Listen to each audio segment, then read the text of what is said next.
Hi friends, I'm Rajnikant. Welcome you to my YouTube channel Sumanth Digital English Tutorial Videos. Dear friends, today I'm going to dictate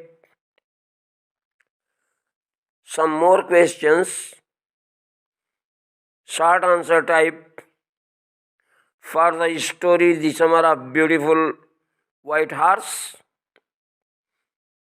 English 11th class, snapshot chapter 1.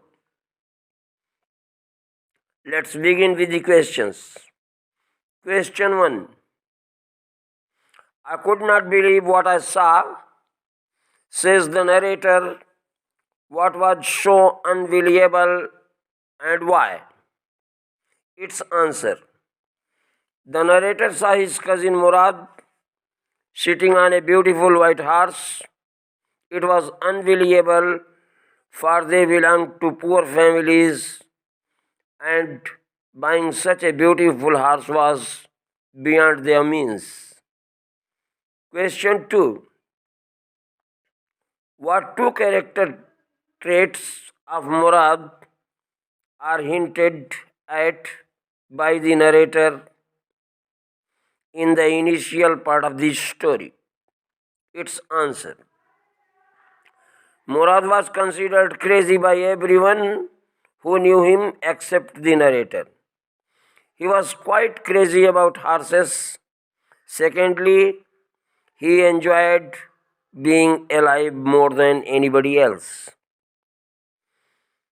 Question 3. This was the part that wouldn't permit me to believe what I saw. What part does the narrator hint at? Its answer. The narrator refers to their poverty. They had no money, they lived in extreme poverty, and it was difficult to understand how they got food to satisfy their hunger. He frankly admits that every branch of the Garoglanian family was living in the most amazing and comical poverty in the world. Question 4. What traits of Gargalanian family are highlighted in this story? The Gargalanian family, though now poor, were famous for their honesty even when they were wealthy. They were proud of their family first, honest next, and after that they believe in right or wrong. None of them would take advantage of anybody in the world. They wouldn't steal. No member of the Garglanian family could be a thief. Question 5. How did the narrator react on seeing the horse and Murad? Its answer. The horse was magnificent to look at, gave out a lovely smell, and its breathing was quite exciting. Yet he couldn't believe that the horse had anything to do with Murad because he couldn't have bought it. Question 6. What conflicting thoughts passed through the narrator's mind on seeing Murad on a beautiful white horse early one morning? Its answer. The narrator was surprised. He knew that his cousin Murad couldn't have bought the horse. Since he couldn't have bought it, he must have stolen it. However, the family pride came in the way.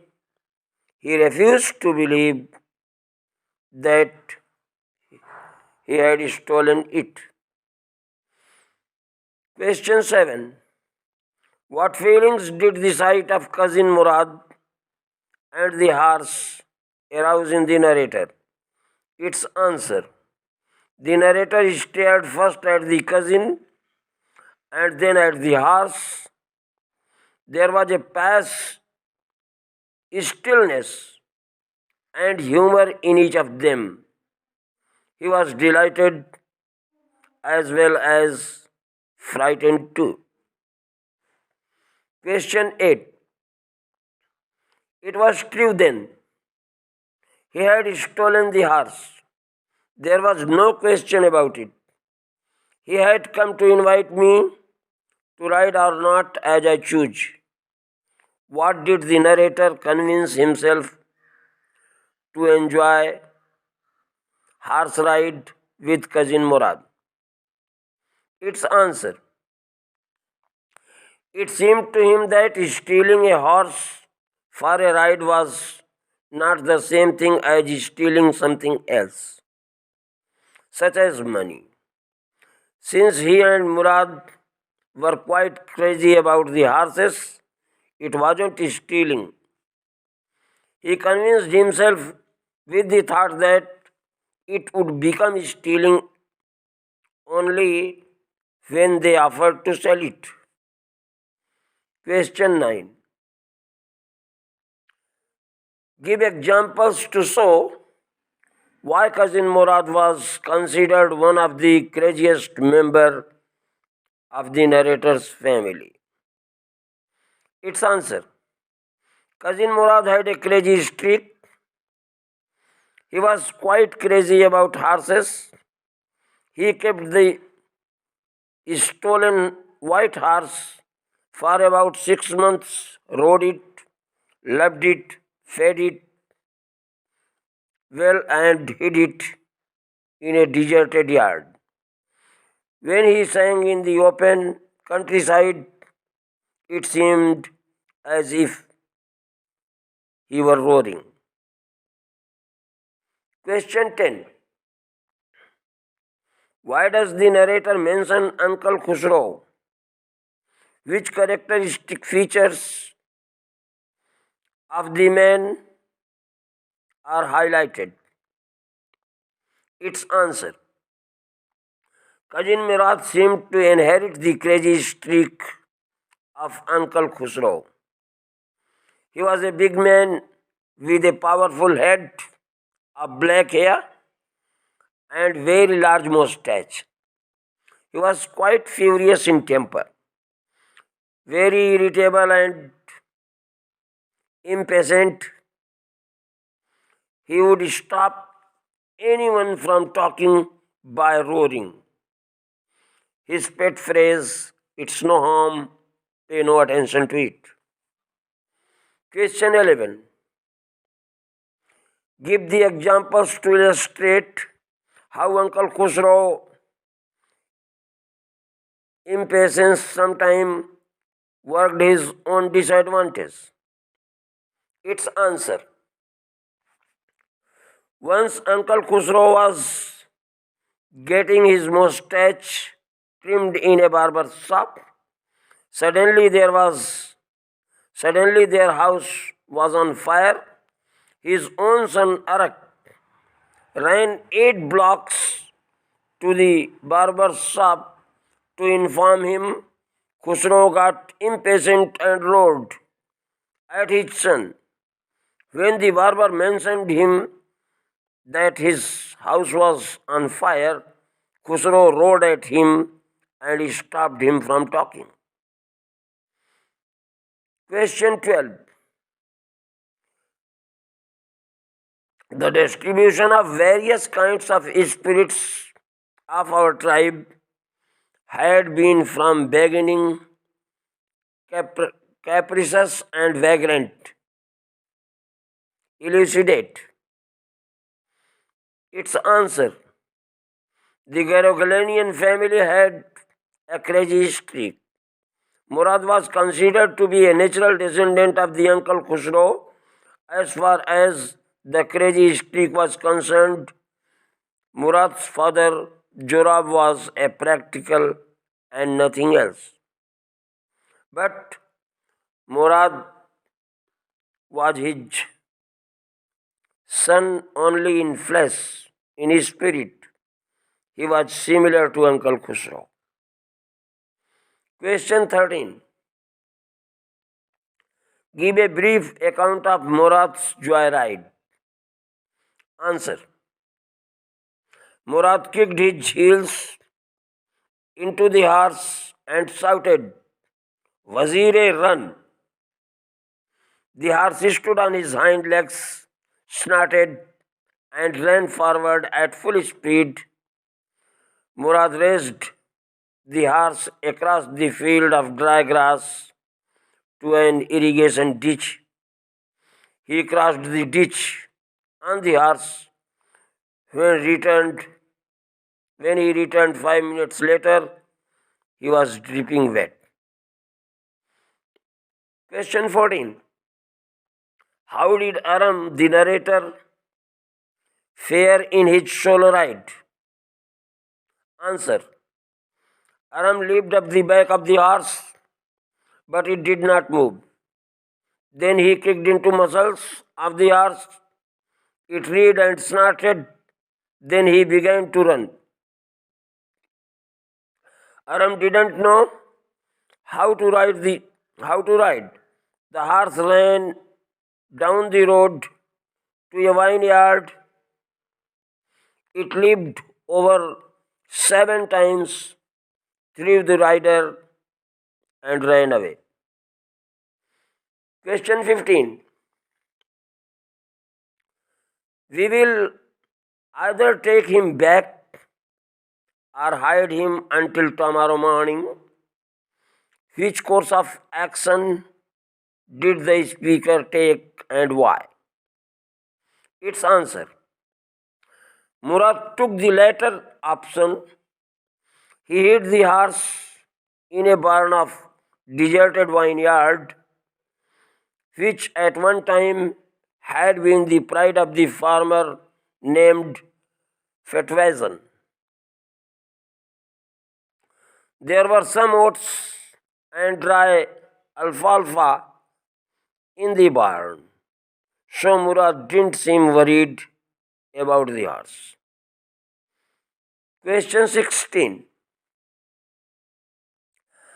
I have an understanding with a horse. Horses understand me. I have a way with the horse. How do you think had Murad developed an understanding with the horse? And what was the result? Its answer. Murad had been quite tender and affectionate towards the horse. He would put his arms around it, pressed his nose into horse's nose, and pat it. It was not easy to tame someone else's horse and get it to behave nicely. At first, it wanted to run wild. Gradually, Murad was able to control the horse and do what he wanted. Even John Barrow, the rightful owner, admitted that the horse had become better tempered and is stronger than ever. Question 17. Contrast the two visitors to narrator's house who visited them one afternoon. Its answer. Uncle Khusro was irritable, impatient, and furious in temper. He stopped anyone from talking by roaring. It's no harm, pay no attention to it. Farmer John Byro was a lonely Assyrian. He was sad at the loss of his horse and the uselessness of his surrey without a horse. Question 18. How did the Uncle Khusro react to the John Byro's complaint about the steal of his horse? Its answer. John Byro was said that his white horse had been stolen last month and it was missing even then. Instead of showing any sympathies, Uncle Khusro became very irritated and shouted, "It's no harm. What is the loss of a horse? What is this crying over a horse?" Question 19. What arguments did Farmer John Byro advance to prove the uselessness of a horse to a country dweller? First, answer. First, his survey was no good without a horse. Second, he had to walk 10 miles to get there and his left leg pained him. Thirdly, that the horse had cost him $60. A city dweller like Khusro may not realize the importance of the horse. Question 20. Why did Farmer John Byro step out of the house, slamming the screen door? Its answer. Farmer John Byro visited the narrator's house. He was homesick, sad and lonely. His horse had been stolen for over a month. Instead of showing any sympathy or concern for his loss, Uncle Khusro repeated his catchword, "It's no harm, pay no attention to it." When John Byro talked about the cost of the horse, Uncle Khusro commented, "I spit on money." This was too much for John Byro to bear, and so he left the house in disgust. Question 21. How did Murad help his wounded robin to fly? What does this incident indicate? Its answer. The narrator noticed Murad trying to cure the hind wing of a young robin which could not fly. He was talking to the bird. After some time, he threw the bird into air. The bird tried hard and almost fell twice. However, at last flew away, high and straight. This incident shows that, in spite of behaving a crazy streak, Murad was kind at heart and gentle towards God's creatures. Question 22. What request did the narrator make to his cousin Murad about the horse? How did he react to it? What does this reveal? Its answer. The narrator requested the cousin Murad not to return the horse to Farmer John Byro till he learned to ride. Murad observed that it might take him a year. The narrator suggested to keep the horse for a year. Murad shouted that he was not inciting him to steal.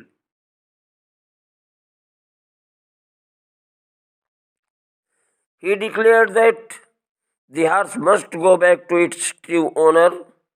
This shows his honesty and sense of family pride. Question 23. What did Farmer John Byro observe after studying the horse was the two boys had with them? Its answer. The farmer studied the horse eagerly and asked its name. Murad said that it was called My Heart. John Byro appreciated it as a lovely name for a lovely horse. He was ready to swear that it was the horse that was stolen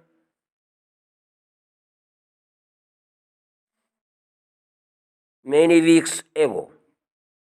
Question 24.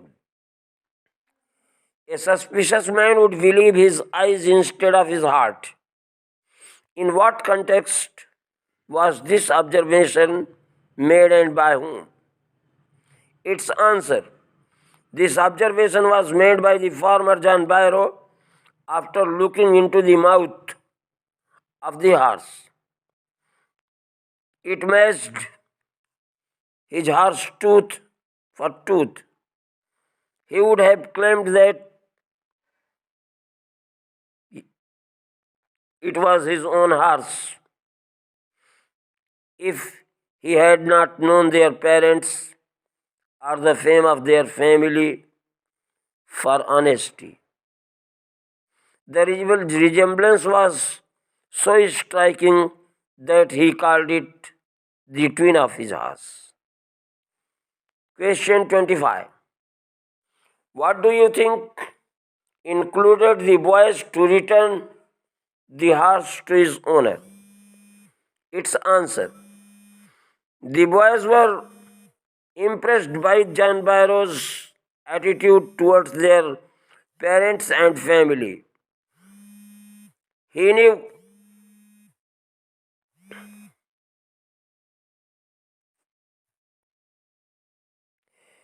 knew their parents very well, and so he believed whatever the boys said. Secondly, the fame of their family for honesty was well known to him. The boys returned the horse to him for the sake of family pride and dignity.